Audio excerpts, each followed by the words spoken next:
Intruder alert. Intruder alert. Intruder alert.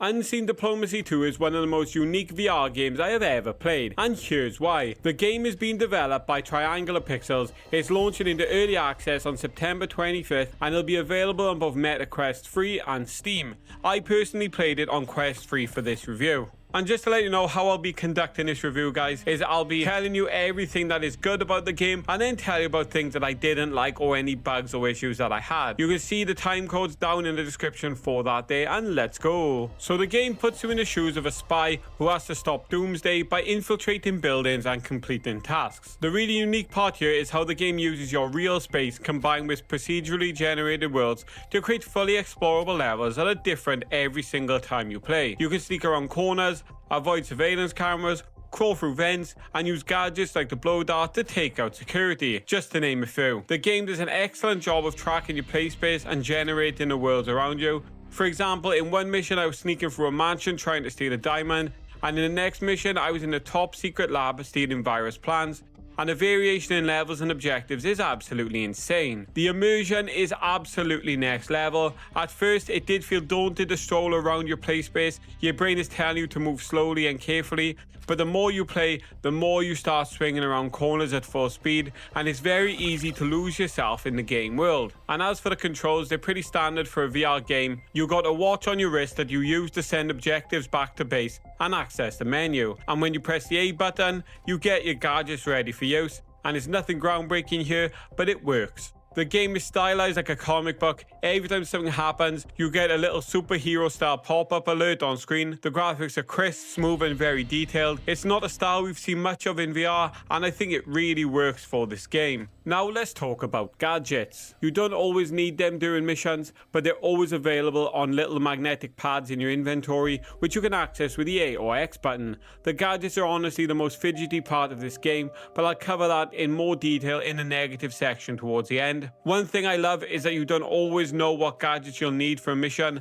and that unpredictability forces you to be prepared for anything, and it keeps the game feeling fresh. So now let's talk about some of the comfort and accessibility features. Now my room isn't exactly huge, but the game managed to build a very playable space out of what I had, which was really impressive. And if you don't have a big enough room, there's an option for stick movement, seated or standing play, and even a button to crouch if you can't physically get down. The customization is excellent. It really feels like the devs thought about accessibility, and needs to say, with full real movement, I didn't feel any motion sickness, since my body was physically moving in the same way my character was. So here's actually the big part of the video I'm pretty sure you're most interested in, which is the negatives of the game and the bugs that I came across. So I'm going to preface once again that this game is in early access, and I played this before early access was released, so there are going to be bugs, so just be aware of that. So first up, remember that watch menu I discussed earlier. To use it, you have to poke it with your finger, but more often than not, it just didn't work. It was super frustrating and took me out of the experience.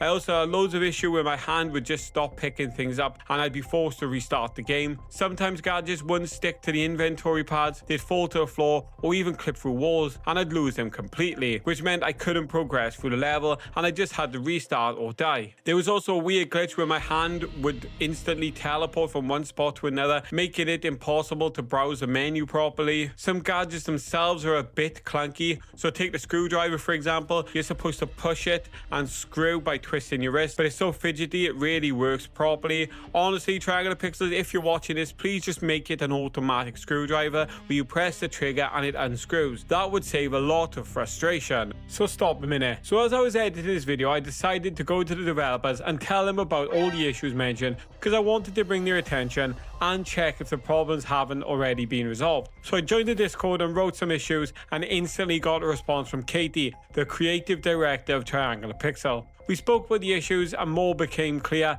They are putting out patches regularly. In fact, they put a patch out on the day I messaged them, and she was very kind to share with me a roadmap of things they were adding and the issues they were planning on solving. and most of the issues I came across were answered in that roadmap. With regards to the issues I had with gadgets, there will be new gadgets available as you progress through the game that will get exponentially better. So pretty much by the end of the conversation, all my questions were answered, and it's very clear to see how much they care about this game. So down below is a link to their Discord. Make sure to join that and it will be open to any suggestions about the game.